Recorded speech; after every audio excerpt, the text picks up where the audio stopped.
So, welcome to Reykjavík Grapevines newscast. My name is Valur Grettisson. I'm of course an editor-in-chief at Reykjavík Grapevine. Polly is not here with me today, and there's a good reason. It's because the time now is closer to midnight, but at 9:30 on Friday night, there was an unexpected eruption in Fagradalsfjall, not at the place that we thought it was at. And yeah, it's quite something, like you can see on the red lights. Everything here is closed, all the roads are closed. It got here because of the press pass. We can't go very close to the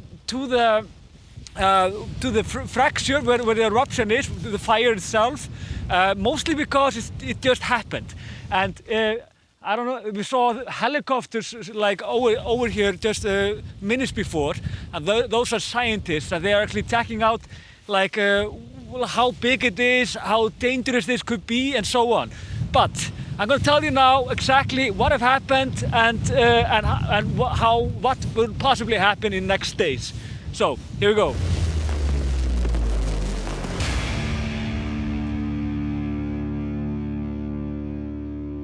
Like I said before, everybody was just sitting comfortably at home on this Friday night after a hard week. And I told you in my last newscast that the earthquakes were actually getting slower. They were like, we had up to 3,000 some days, but they were down to 900 and down to almost nothing in the end. So this same night, a lot of reporters said it doesn't seem like it's going to erupt at all in this volcano, which we have been waiting for and which we have been quite sure that it would go off. So they thought the magma had actually cooled down, and therefore the danger was over. But little did they know, because at 21:20, or 20 minutes over 9, it actually broke out that there was some fire around in the sky around Grindavíkur town, the town of Grindavík. And a few minutes later, they realized, the scientists, that the eruption was actually started. What we know now, and it's only midnight the same night, like 2-3 hours later, that the fracture is around 200 meters. It did not go up where we expected, which was Nátthagi.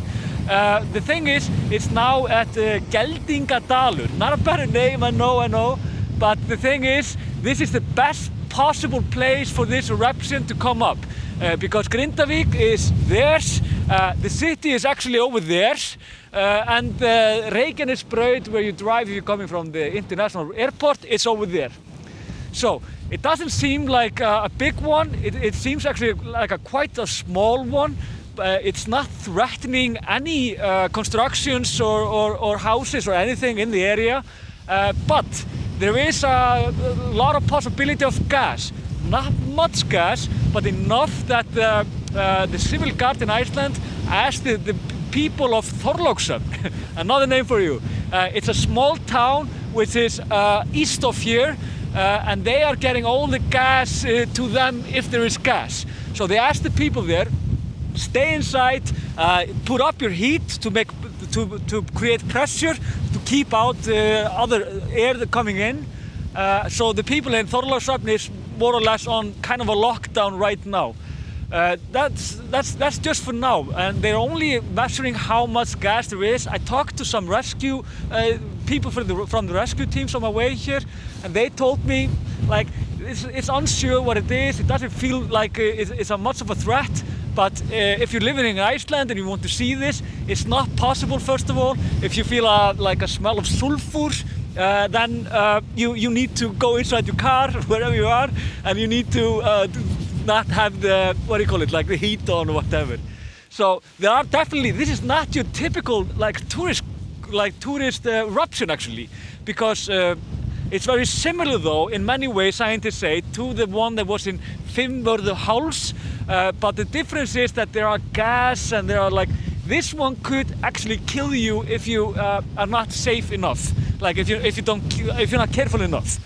But again, like you can see here, there's this huge red, almost cloud over here. You can probably see on the lower end over the mountains, the Black Mountains. there is the fire. They think, they're not sure how high the fire is, but we know before they thought they could be from 10 meters up to 100 meters high. The tunnels of it is not that big actually. They think it's like, they're not sure how wide the crack is. I heard in the news like 500 meters, not sure if that is correct. The crack itself is only 200 meters, but if it goes on, it could be up to like kilometer or two or whatever. The fracture is basically, it's not that big, it's not that much. There is definitely lava coming from it, and keep in mind there is no like explosive eruption, there is no ash that come from this, ash clouds or anything like that. So this is not threatening like our air traffic or air traffic whatever in the world. So we're basically, that's the good part of this. But what happened here tonight though was quite remarkable. Icelanders, like, because this is of course the most like populated area in the country, that meant that like thousands of cars, thousands of people were trying to drive over here, and the police had to close off all the streets, and this was making like this was becoming like quite a dangerous situation, and that's the only danger that's been here tonight.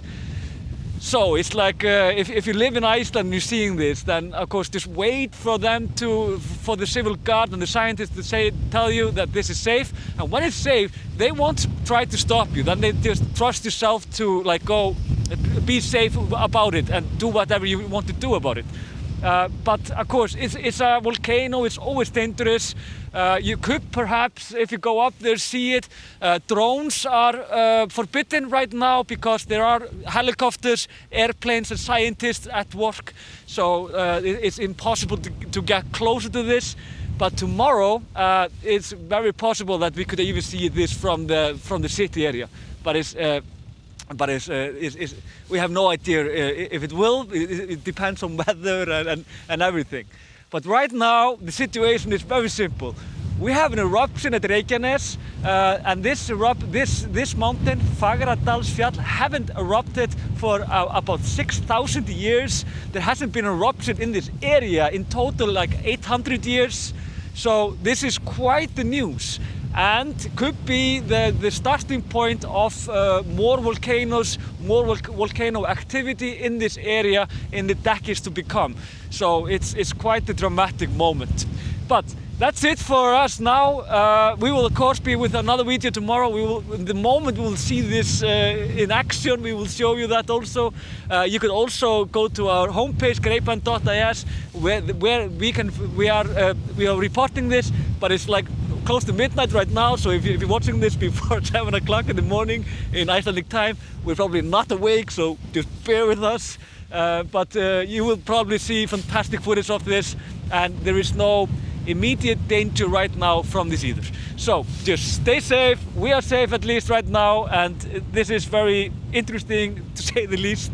And just thank you for watching, and keep on watching. Okay.